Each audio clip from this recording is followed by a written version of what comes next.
So, hello everyone. Today I have a very interesting guest. You hope. I hope, yeah. Actually, yeah, I hope because I don't know him that well. His name is Tobias Lars. But more about about him is what he's going to tell by himself. So, Tobias, I would like to ask you something. What do you usually say to someone that asks you who you are? It will depend on who's asking, of course, Okay. and from what place they're asking and what the situation is. If someone asks me in the regular matrix world, and I'm not saying it prejudicially or judging it, we have a Truman Show, a matrix we live on the planet. I mean, let's just be real. So if someone asks me, so what do? Then I will, depending in the moment, I will feel exactly what might be the right answer. I might say, oh, I do spiritual trips, or we have a small travel business. I might say that because it fits a box. Say, oh, okay, great. And then they move on. If it's someone who's a person that's been on the awakening path for a long time and I can tap into that, I might do whatever spontaneously shows up. I might say, they say, so what was the question? Who are you? Or yeah. I say, well, I'm not sure, moment to moment.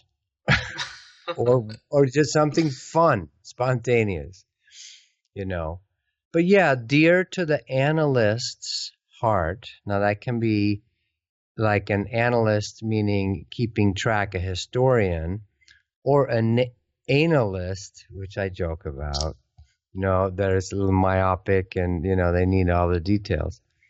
Yeah, I'm born in Sweden, raised in a very scientific household. My father was a nuclear physicist. My mother was an artist.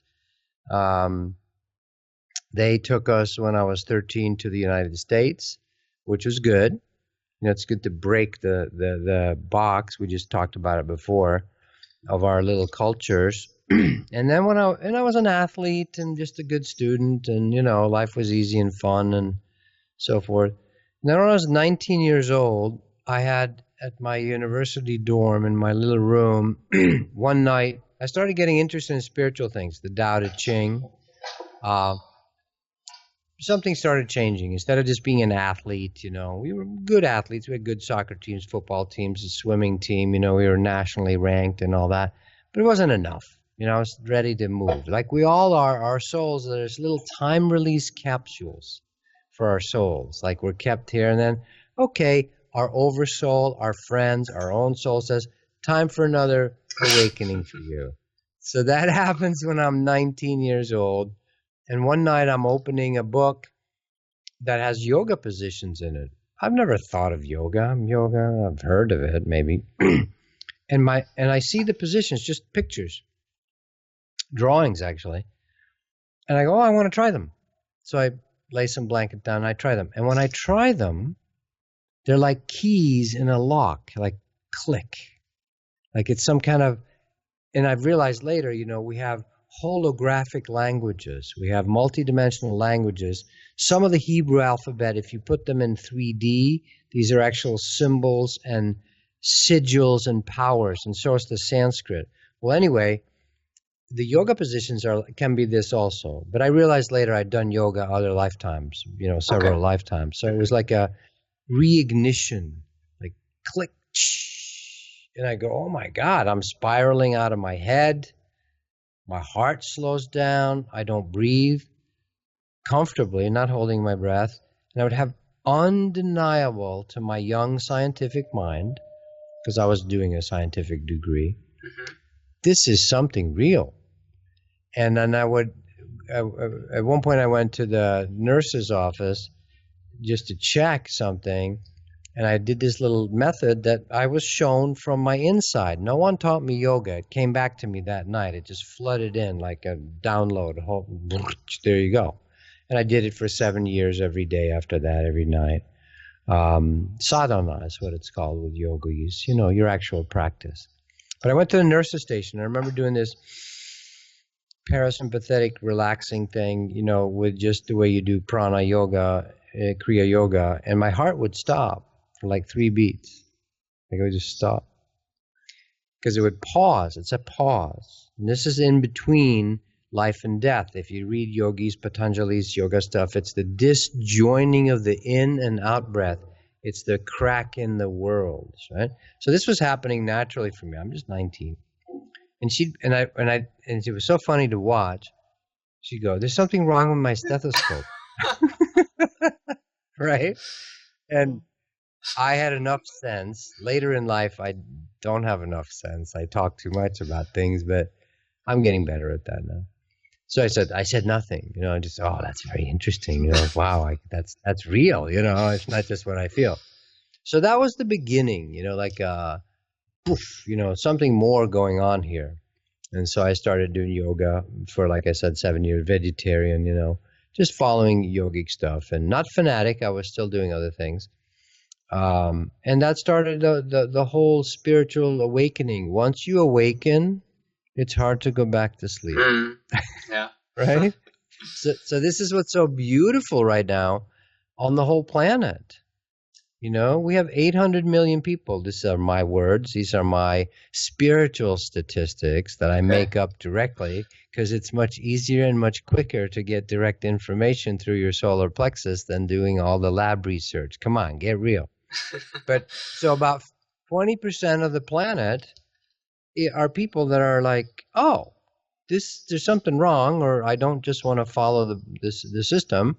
So 20% of 7 billion people, 1.4 billion, whatever. But I guessed about 800 million people are ready, a little bit less than 20%. They're really ready on the planet. That's a lot of people. A lot of times people feel, I'm all alone. There's no one else waking up. My parents are crazy. The system wants me to become a banker or pharmacist or whatever. And we can feel alone. But I want people listening. No, and I know in your part of the world, there's a huge wave.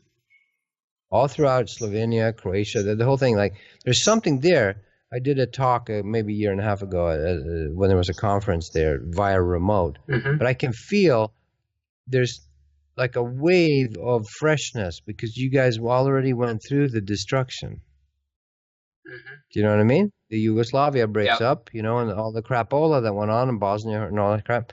But so you've purged a lot. So that means you've made room after the storm for something new. So there's a real awakening there. Very beautiful. Other parts of the world are going to hit these things also, all the old systems need to be cracked, or new growth, new thing coming. And there's millions, 800 million people or a billion people on the planet that are ready for something new, step by step. They may not be ready for, okay, there's 23 ET races on the far side of the moon, right? You know what I mean? But step by step, just do that one thing at a time. Just watch the Thrive movie. Go slow, go easy, So, but I've been at it for a long time now, about 30-some years. And I love it. It gets better and better. Real awakening. So I did yoga for a while. And then I learned the nature kingdom right here in Arizona. I'm looking at about 30 miles that way. There's a mountain range called the Superstition Mountains that has really magic, sort of like the Bermuda Triangle. It's kind of one of these interdimensional portals. And one of the United States Air Force bases used to lose their planes out there, and they eventually had to close the base. But it's a magical place, the Superstition Mountains. In the movie that Disney made, Carter, about they go to Mars, the Carter Chronicles or something like this. It's a famous movie, but it was kind of shut down because it told a little too much truth about Mars. But the opening scene in there, they go to a secret cave in these mountains, the Apache Cave of Tears, the Apache Cave, the Lost Dutchman. This is very real. So I spent a summer out there opening to nature, to other dimensions, meeting beings in other dimensions, UFOs, things like this. So that was the second wave for me when I was about 30 years old. And then at a certain point, Spirit said, okay, you need to start sharing this stuff. You should put it out there. So I wrote a book called Listening to the Sun or Awakening Souls that is very, very honest about my personal journey, meeting the angel of death. I mean, he's a real being, He's the angel of liberation, the angel of transition. all about what sexuality really is, what the energies of that, and the emotions are the key. For example, on Earth, we are a galactic experiment. There's only a few. I'm going to give a bunch of information here. I hear that. There's only a few planets, really. There's a forefront, avant-garde experiments going on in our galaxy, which has to do with, just like America was in a sense, hopefully it'll still keep going, we'll see, a melting pot, an opening for peoples around the world to come and do something new, come and be yourself. And well, there's certain planets in our galaxy that are like this also, like a new experiment. Earth is one of those planets, which is why there's a mix of very, very different species on this Earth from different parts of the galaxy. Mm-hmm. There's very head-oriented spirits that are like alien, ET, very just like, Spock. They're very mental, right? And then there's people that are here like the Aborigines from Australia who are very earthy, and they work in dream time and they don't work in linear time, for example. So Earth is a melting pot, a galactic melting pot to create a new galactic human. Mm-hmm. There are other star systems that are very peaceful. If you go to the Pleiades or towards the center of the galaxy, they would be like, imagine tall beings that collect librarian information, but they never ever lose their emotional shit. Okay. Right? That's real. Now, so there's a mix on Earth to try to create a full spectrum human. And emotions are a key to this. We've made emotions bad. Most experienced humans have with emotions is, if you get really, really honest, then things get very dangerous, right? If Jesus gets a little bit honest, he gets killed. Yeah. Right? Krishna gets on, they try to kill him. They try to kill everybody who gets a little bit honest, right? Mm-hmm. John Lennon, I don't know, John F. Kennedy, it doesn't matter, right? The fact that John F. Kennedy, 1 month before his assassination, had decided to put America back on the silver certificates, meaning real solid money, gold and silver. Yeah. And also, he had told the DIA and I was going to say the KGB, but it's the same thing, CIA, that I need all the information on the ETs, on the UFOs. He had said that. But that's going to pry into some behind-the-scenes stuff. So yes. So one of the main things that Spirit showed me, he said, are you ready? Are you done being a little good yogi, Tobias? And you can spiral out of your head and, you can move into other dimensions and go astral traveling. I've got something else for you if you're open to it. Mission Impossible. Right? Which is to work with helping us realize that the emotional system of humans is, in fact, the unique nuance. We have, imagine only painting with 5 colors. And then all of a sudden, you get an unlimited palette of mixtures of colors. That artist would be very excited. Mm-hmm. But he would also have to learn it for a while. Or, wow, there's so much opportunity. So Earth is an experiment with creating different parts of the galaxy. And we're not the only one. The universe doesn't put all its eggs in one basket. But to learn to become a God factory.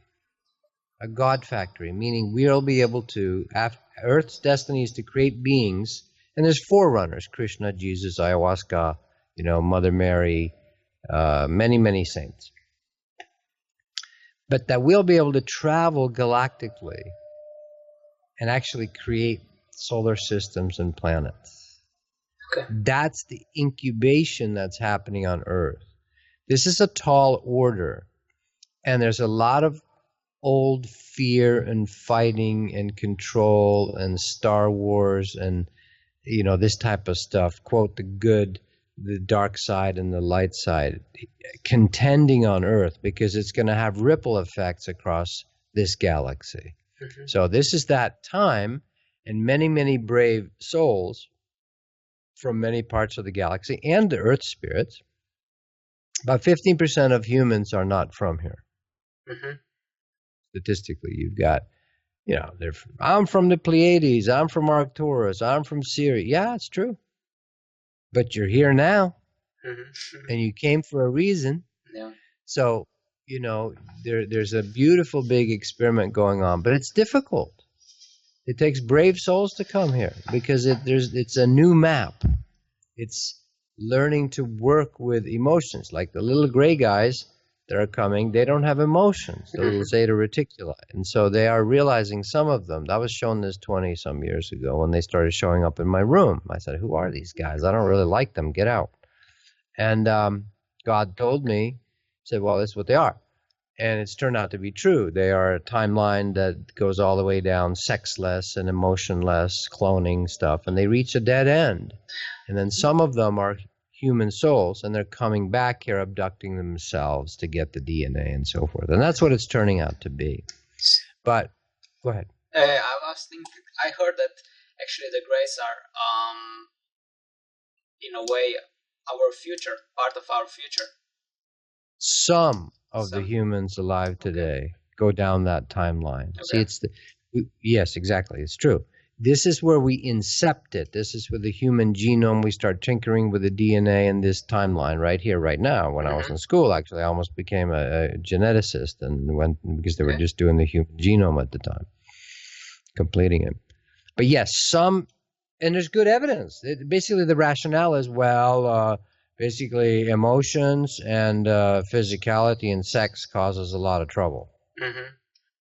I understand the reasoning. So they decide we're going to go cloning and remove the emotions, and we're going to become like the Borg, like little ants, really, right?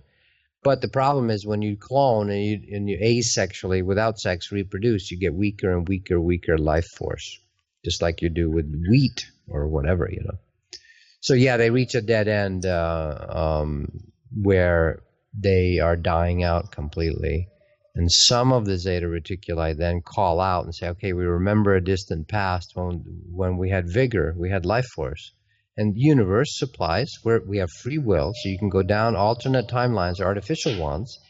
They are trapped in 4D, the zeta reticuli. They can do 3D and 4D, but they can't go any higher because they have gotten rid of their emotions.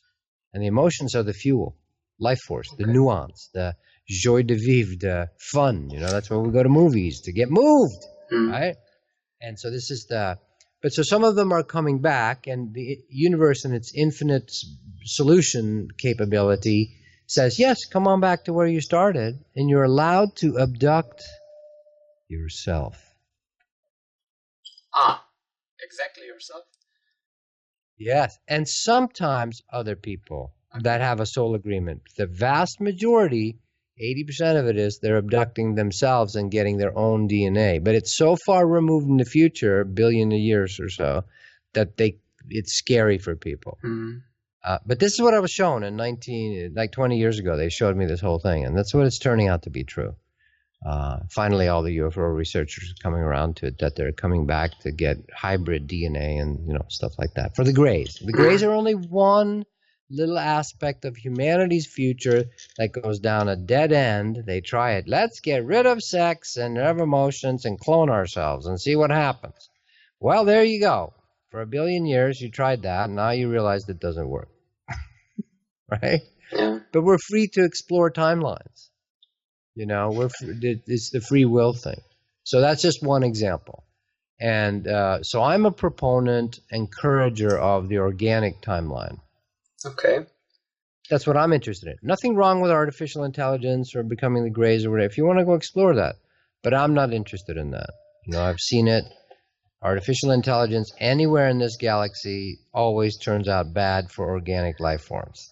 But doesn't it that artificial intelligence is right now actually, in a way, controlling what is happening here on this planet right now? Or is it trying to become even more... There's a battle. Yeah.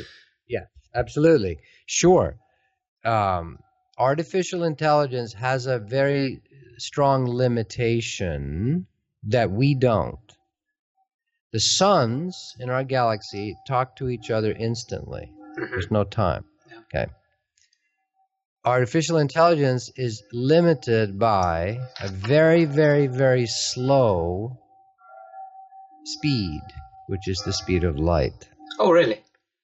Yes. Huh? Okay. Artificial intelligence cannot jump faster than the speed of light because it is caught inside the material universe, of which light is the first manifestation. Interesting. Let there be light. Yeah, that's why they say that actually. Yeah, yesterday I was listening to David Icke and he was talking about speed of light, which is something limited to the artificial intelligence. Interesting. Yeah. And well, there you go. You got it twice. Yeah. Okay. Interesting. Yeah. Funny how synchronicity, when you think of something, Yeah. it keeps coming, and that's one thing we're awakening to. But yeah, so I'm a proponent of this new God-human, galactic human being, which includes emotions. And emotions are my particular work with people, to get people to accept, okay, you're having a feel, let the feelings, because it's energy, tons of life force. But we've been trained by the system has been, no, because it's been dangerous. You know, if you let love out, you're going to murder each other, right? There's going to be some love triangle, you know, and right? That's been the history on it. Romeo and Juliet, the highest model for romance. What happens? Double murder, suicide. It's not a healthy and happy ending. You know what I'm saying? So this is for humans to learn to be masters, cooperative masters, not controlling masters, of true divine emotion is the rocket fuel. All the kundalini is all that, the sex force, the emotional force. To learn to ride that, to cooperate with it, is what truly makes gods. What about, now that we're talking about emotions, you know, I'm a heart math coach, so we were talking a lot about that they are not bad and good emotions, but they have bad or good influence on our body, you know? So when you talk about emotions, you're probably talking about feeling every emotion, but then when you experience, for example, an emotion that has a negative effect on your body, what do you think about that? What should you do? I'm gonna stretch the box of Dr. Emoto and heart math and all that. Those are all steps, it's true. But in the big perspective, our own programming and belief systems. Look at the word belief. Be the lie, right? You get an F. Okay? But, you know, if you buy into a belief, so it is for you. I'll give you an example. One of my closest friends was the first acupuncturist in Boston, Massachusetts, ever. Okay? Back in the late 60s. Okay. And he was afraid of getting prosecuted for practicing medicine without a license, because acupuncture is really weird at the time. But the way the universe did it, Cambridge is where Harvard is. The chief of police of Cambridge was his first client. And it really helped him a lot. And he said, don't worry, no, I need my treatments, we're good, you know? So this is how the universe often helps us when we introduce new things. But he had a young client and he'd play spa music, some fucking nice new age music, okay? And all that stuff. And this young client would come, a young kid would come in, he's like 17 or 18, and he couldn't relax. So the treatments weren't really working well for him. And my friend Keith said, well, to the universe, to God, to source, well, what can we do? And the universe said, just tell him to bring in his own music. So he brought in stuff, I don't know, like the Sex Pistols and the Ramones at the time, you know, some discordant music, you understand? Yeah. Now Majo Emoto, the guy in Japan with the water crystals and all that shit. Now, I'm doing this on purpose, the shit and the fuck and all this, to break up, because we get stuck in these belief systems. And as you believe, that's the biggest placebo effect. I agree. Yeah. Right. So then, when the kid came in, he's playing this stuff, he relaxed and he could get treated. And it really helped him. Here's the thing. When you say, oh, Bach music makes beautiful water crystals, and Metallica makes discordant, horrible water, it's not true. It's true with the observer effect if you believe it. Yeah. So that's a deeper thing, but you work with people where they're at. You don't shock them. You work step by step. A true master works step by step. So there are places of obvious, that feels good to me right now. And that's feeling bad in my vibrational field, you know, whatever that is. But that varies being to being. The young kid wanted whatever it was at the time, you know. The Ramones are not the most quiet thing. This is back in the 70s. And so, yeah, so there's a deeper truth there. But yes, any system, now I'm going to shock you, this is what I teach. There's direct transmission in my seminars that I do, and I'm not the doer. I'm very clear that I've worked at this or done this for 3,000 lifetimes or whatever, right? To be able to be a transmitter. It's called Shaktipat. It's called, as one tuning fork vibrates, it can affect others. So often in my groups lately, there's moments of like Shaktipat, like actually the energy infusing people that comes into the room. I can't command and demand it, but it's some kind of grace. And I had a scientist recently when it was happening go, what's going on, Tobias? This is scaring me. Right? And I go, no, it's okay. It's what's called the Holy Spirit or Kundalini. You'll be fine. You know, just relax. Just go with it, you know? And so that is beyond belief systems. That, the life force, the Tao, is beyond the black and the white. Those are divided and conquered, knowing the knowledge of good and evil. But humans are learning how our concepts affect our reality. So the laboratory is your own belief systems, whether conscious. Most people's belief systems are unconscious because they're just programmed in with school, live vision, television, whatever, beliefs, culture. Culture, the word culture, the first 4 letters is a cult. So we all grow up in our own culture, which we assume it's just how it is, which, you know.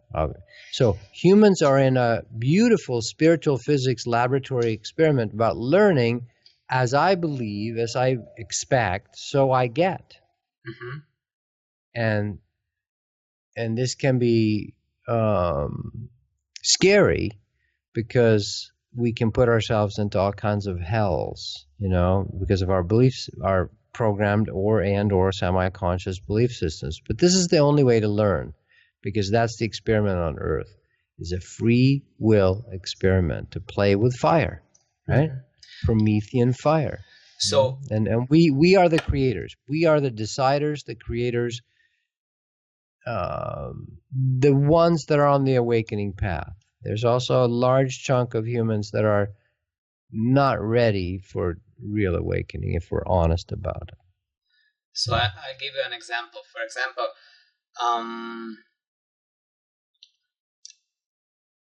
gluten, let's say, now is very popular. Yes. So basically, this the is devil gluten. Yeah, what I believe. It's like in some, let's say, in our Earth consciousness or something like that, gluten is very bad or something like that. But when you realize maybe this and start to live out of your beliefs, you can go over this belief so that it doesn't affect you really. Very true. All masters, but you have to go through the steps. The danger is you have to let people start exactly where they're at. You know what I mean? You can't jump ahead. You can't, because it has to be real. It has to be integrated into your bones, into your cells, into your vibrational field. But yes, every master, I'll give you one. Paramahansa Yogananda is very famous, right? Yeah. Autobiography of a Yogi. He's one of my teachers. I've met him in spirit several times. And I'm a Kriyaban. I went through the whole thing. I loved it. But I could never join the organization. It wasn't my job, you know, to be part of it, you know, like that. But there's a story he used to do this. True masters are beyond the rules. So here's Yogananda, vegetarian, of course, food's important. He has a whole thing in his lessons about food and this and that and the other, right? And he meets another man that I know is a follower of another Indian avatar, Sai Baba. And they're having dinner. This is before, way back in the 50s or something. And this man who ends up not following Yogananda says, well, we went to dinner and he did this whole thing on vegetarianism to talk, and then he ate 4 hamburgers at dinner. True story, right? Now that's an advanced story. Why?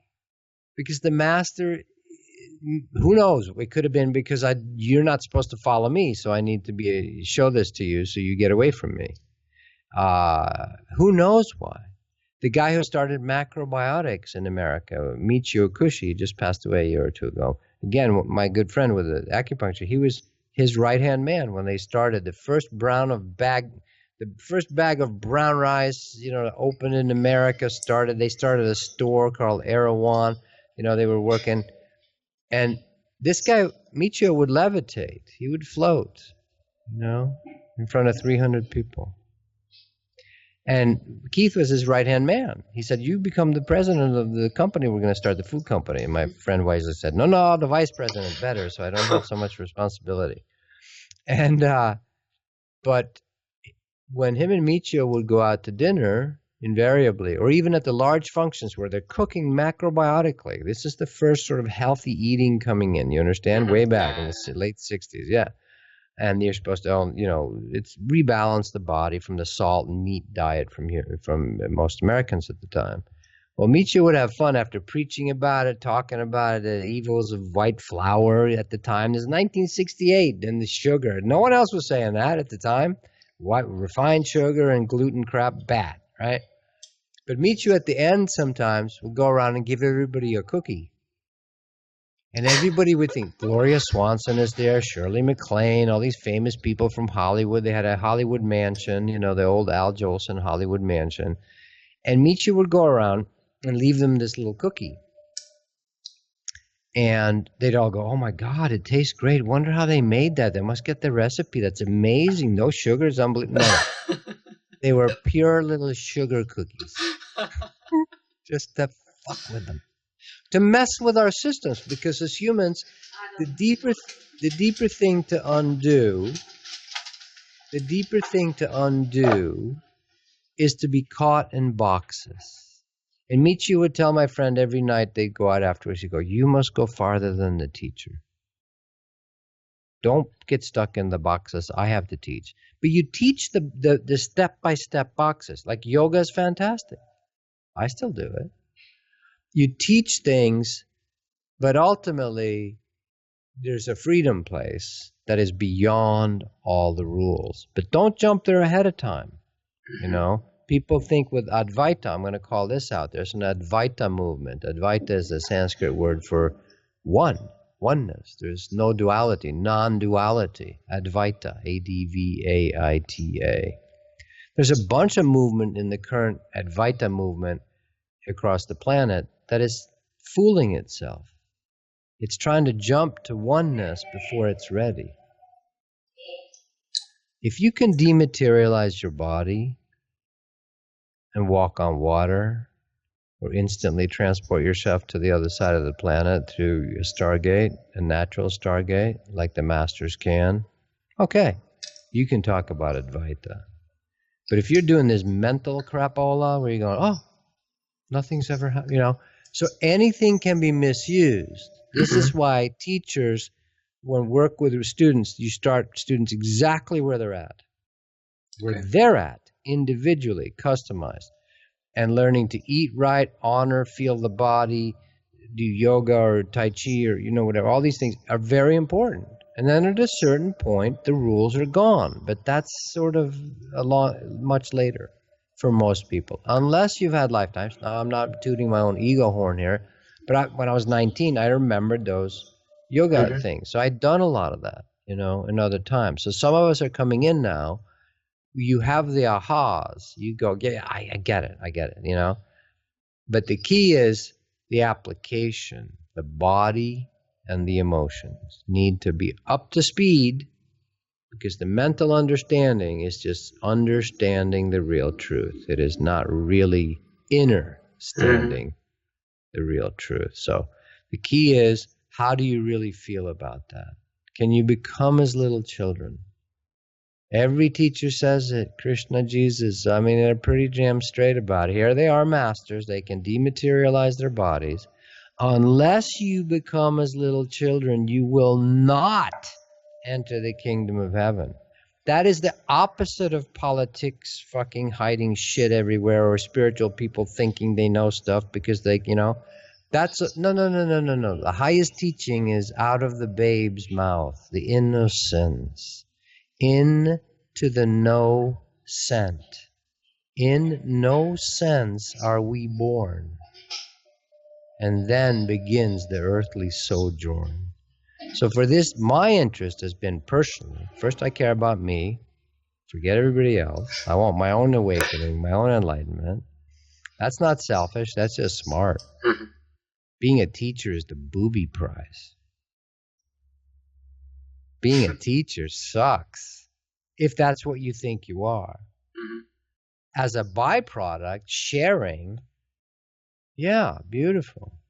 Some are meant to be public, and for some reason I am this lifetime. Like one of my good partners is completely off the radar, but he's a multi-dimensional master. American guy too, but he's not going to put his face on YouTube. Him and I have conversations. I do. Why am I doing this? But that's because it feels right for me. So real spiritual awakening, and it's not kamikaze. It's not. It is ego confrontational, but there is a grace, a sweetness, love. Real masters have tenderness. They have caring. That doesn't mean it's going to be easy. There's going to be times when you're going to have to swim across the pool yourself. They're teaching you to swim, but they're going to back off and go, you got to face that thing yourself. We're here. If you get in trouble, we'll pull you out, but you got to do it. That's how you teach kids, and that's how you teach souls. They got to learn to ride the bike themselves. So, but basically, when you're ready, you know, it's not something that you have to, let's say, work on it. It in a way, just happen. Yeah. It'll occur. Yeah. It's the time. Yeah, exactly. Yeah. So I'm having fun with this. My personal journey first, and then let all the other things be added to it. We created the earth, we created bodies, we created emotions, we created children, puppies, flowers, oceans, surfboards, to enjoy them. But to keep in mind or heart that the source is the ultimate delicacy. Then you can taste all these goodies. And it's only when we, of course, put the material goodies first, we get feedback. It's like guitar. If you hook it up to the speakers and you just let it feed back into the humbuckers, you get a horrible screeching noise and you can blow your amps. Right? Yeah. If you forget that you're in charge, that you have to put source God first, seek, all that, right? Thou shalt have no other gods before me. Finding God in me. It's all there. But so basically the earth is going through an experiment of idolatry, or, putting our power into things, and it has to fail us. It has to hurt. It has to go bad. We have to be mortal. We have to die. We have to have disease. We have to have wars. That's just feedback. That's just the airplane pilot sitting in the cockpit with 500 lights. Then they're all just giving him feedback. That's all that is. Once we go center, one full conscious breath, my heart, my belly. Once you start living out of your spinal column, primary river of life, it becomes enjoyable and enjoyable. Enjoining. And this is It's the same teaching that's always been taught by every master. It's basically the exact same teaching. And I do it because it feels good to me, and I love people, and I like them. I'm harsh. I just recently told a few people I've worked with for a long time, I got a little harsh with them, or strong, ego confrontation. So it's just like raising kids, all of us. I get that way from God. I'm just how do you teach people God? How do you teach me? Okay, that's the way to do it. Right? Mm-hmm. Source knows what it's doing. And so it's just a giant feedback system we're getting with, including the weather, including tornadoes, including everything. It's just that once humans get their center back, all things fall into place. Mm-hmm. And so there's a bunch of us here on the planet that know that, and there's a whole bunch of people that are coming here to teach, but also to learn themselves. Like a lot of ET souls that are here, or star seeds or whatever they think. I work with them too. And I'm not saying I'm finished, but I'm a little farther maybe along the path, but I'm not where Jesus is at, or Krishna or Shiva, I'm a little bit, where Yogananda is or whatever, right? But, and who cares? Keeping track is sort of linear crapola. There's a new model of enlightenment coming too, by the way. The old Hindu thing, or the old yogic thing about rising out, instead of ascending, it's more like expanding. Mm-hmm. Here, I think at this point it's great if I ask you something, All right. I heard, and in a way I felt it, that the chakras and the kundalini is actually also a program. Sure. That in the reality, let's say the heart is something that we should concentrate on. I don't believe in chakras. Yeah. Sure, chakras are made up. Sure. Okay. But the thing is, you can't leapfrog that. As this information comes, you've got to go. There's no way around it. If you've created karma, for yourself, if it's happening, how are you feeling exactly in the moment? What are you experiencing exactly in the moment? That's where the rubber meets the road. Mm-hmm. If you try to go, well, it should be different. It's just made up, and the sun doesn't really exist. That's just a concept. Yeah, good luck with that. You're going to get spanked really hard. But yeah, ultimately, chakras are totally made up, of course, because initially we're a point of consciousness. And this is a model too, but this is one I like at the moment, and it helps people sometimes. There's a point of consciousness beyond space-time. First of all, can we even imagine that? A 0 point. I am a 0 point in the 6th dimension. I'm both the white hole and the black hole. Yeah. That's a model. And then in the 5th dimension, maybe, I'm a sphere. Everybody's into orbs. Let's get pictures of orbs. 98% of that stuff is just water droplets and dust, but there's some real stuff. Again, learning to discern is the huge teaching here. And that's why spiritual charlatans and fake gurus and all that stuff is allowed, because people need to go through about 10 cults before they start realizing, I got to do this myself. Right? So we learn the hard way still. The vast majority of the population is learning through pain and suffering still. Mm-hmm. Yeah.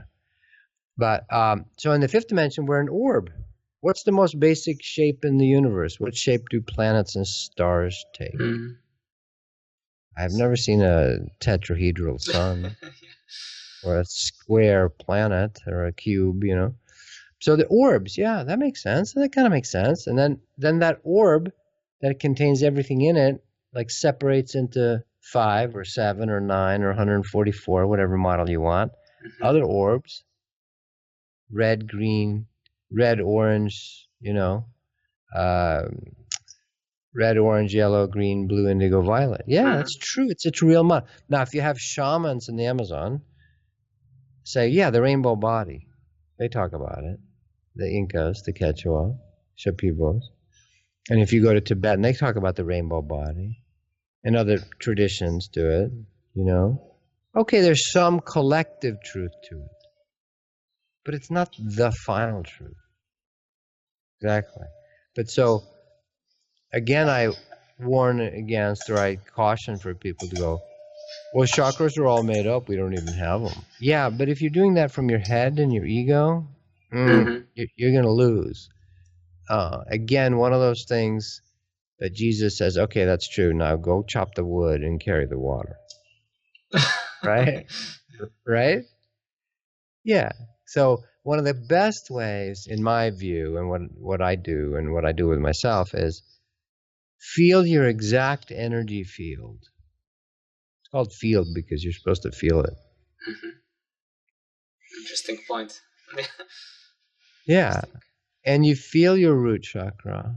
You feel your heart. You feel your belly. You feel all of them.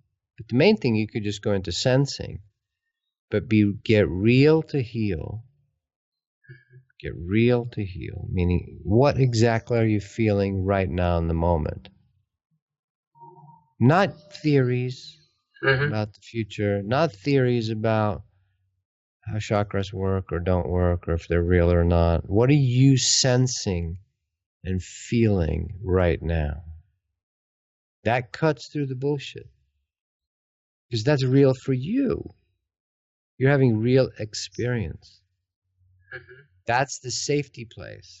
Because we can create gapped creations, like fantasies, or thought belief systems and patterns, and start Scientology, or, I don't know, start Buddhism or something. Buddha was not a Buddhist, you've heard it. Jesus was not a Christian. Krishna was not a Hindu. You know?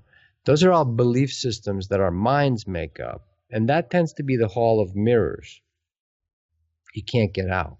Or, you know, you're always reflecting stuff back at you. Insanity. The insane asylum. The mind, without learning to sense and be. And one of the best ways of doing that is what I call the inner body, feeling your inner body. When humans fell from direct connection, you could call it, like our dogs are still connected, most of them, unless we really traumatize them.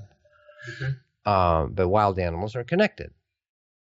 They don't have a choice. It's not an option.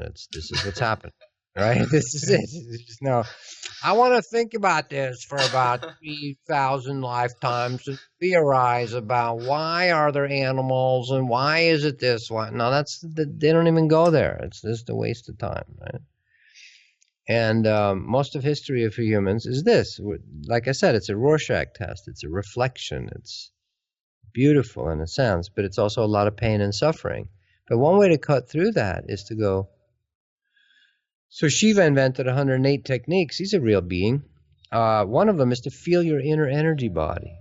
It doesn't lie to you, just like children and dogs don't lie to you. Your own energy, if you're in touch with it. What are you sensing? What are you feeling right now? And it cuts through everything. It's the little story. Uncle, the emperor has no clothes. It takes a little boy, the innocence, to go, you're all hypnotized. The guy's fucking fat and naked, right? And that's why you can have people start World War III or World War I or II, or sell us GMO crapola, or, you know, do chemtrails because we're asleep. We're hypnotized. And so one way to not get hypnotized is to go, how does that feel to you? Are you willing to stand up in front of 300 people and go, hey, I don't like it.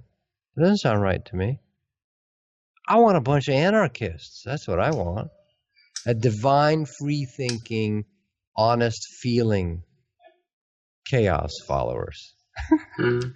That's beautiful divine chaos. You know? We can trust that. Yeah. So I'm interested in one of the ways to do that, to feel your energy body and your emotions directly.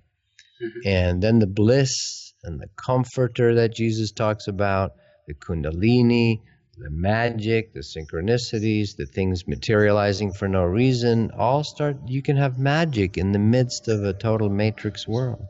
Yeah. I'll just tell right now, going down to do ayahuasca in Sacred Valley in Peru, we go 3-4 times a year. And I don't push ayahuasca. For the right people, it's awesome, but you don't need to do ayahuasca. But I was sitting on the plane from Dallas to Lima, and I come to about 3 hours into the flight, and there's a woman sitting like a couple feet away from me, looking at me, smiling. Takes me a minute, and I go, oh, okay, she's probably coming to the retreat, because she's seen my face on YouTube or something. And sure enough, Pernilla from Denmark, beautiful lady, and she's been going through major awakening. She had a near-death experience in an operation, and the angels are talking to her. Amazing. Well, there's so much grace. Now, airports are kind of tough, right? They're kind of harsh, and stressed for most people and stuff, right? And they're kind of like everybody's got their defenses up or whatever, right? We're at the Lima airport, South American airport on top of it. They can be even more chaotic, right? And all of a sudden, my angels say, stop. As I'm walking through the main place where everyone's lining up to get on the flights or to get their boarding passes. Angels say, stop. Look down next to my foot, because we've just been talking about easy manifestation. I'm using this example just to break through our matrix condition. We look down, there's $100 bill right next to my foot, in the middle of an airport with 1,000 people walking around. And I go, well, that's cool. There you go. I got a picture of it to show people. Now, this has happened to me before, It's a fluid reality.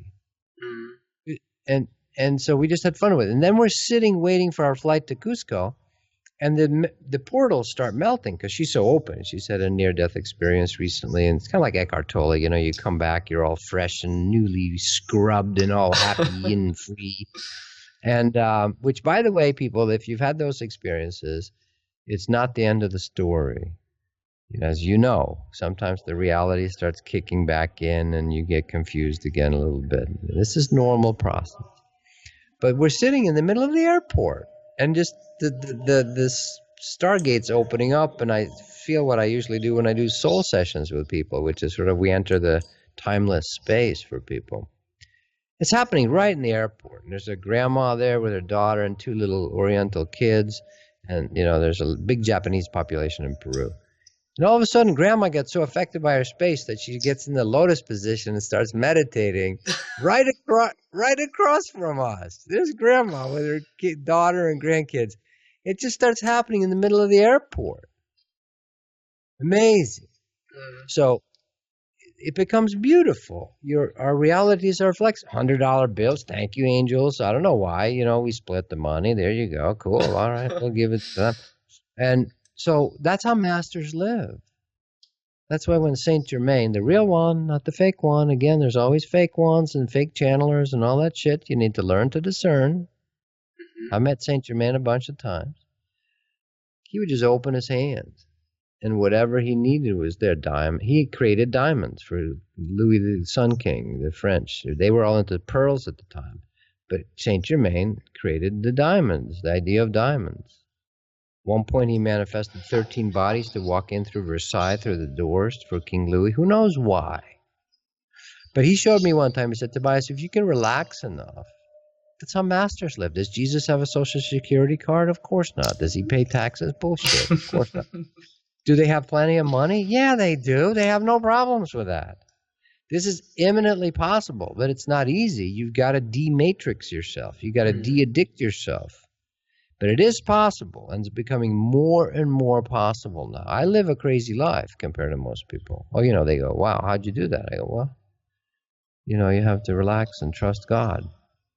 That's the short answer, But it's totally possible. We're just de-addicting ourselves. We're going through heroin detox. It's called Matrix and Truman Show detox, right? And millions of people are waking up. I'm such a privileged position because people come to me. I get Buddhist monks. I get 19-year-old kids. I get, the whole spectrum of souls that are here waking up. It's really an amazing, beautiful time.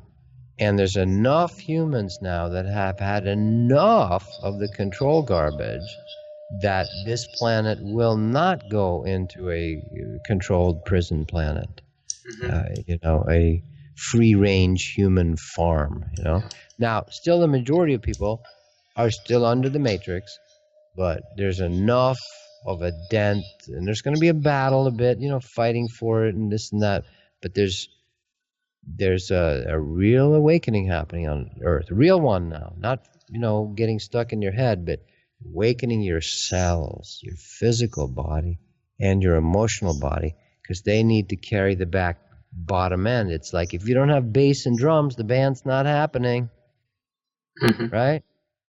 We need the full spectrum, and that's what we're creating on humans on Earth, humans that will be wise, because we have fallen. We know what that's like, separation, but we come back to the second innocence, which Jesus learned in the Great Pyramid of Giza, by the way, the being born again. That's where he got that concept from. And we are now, in the words of Saint Pete Townsend from The Who, we got on our knees and pray that we don't get fooled again. There's enough people on Earth that have been fooled many times, incarnations, and we've tried all kinds of cults and teachings and this and that. Now we want something real for us personally and collective. A new money system, free energy, etc., new ways of relationships, raising kids, education. It's all coming. It's an awesome time, but there's going to be some death of the old system, collapsing of the old cabals. So this is an awesome time, but my interest is to give people personal tools so that you can keep your house, your temple, clean and connected and hooked up. Okay. Because that's going to be the key to safely survive the transition here for individuals. So now we're going to finish the first part, and in the second part we're going to talk about you coming to Slovenia. Okay. And you're going to talk about the tools that you're going to teach, tools that you're going to show. Okay. Sure. Yeah. So for everyone, wish you a good day, and again, check the second part. See you. Bye. 2. All right. Cool.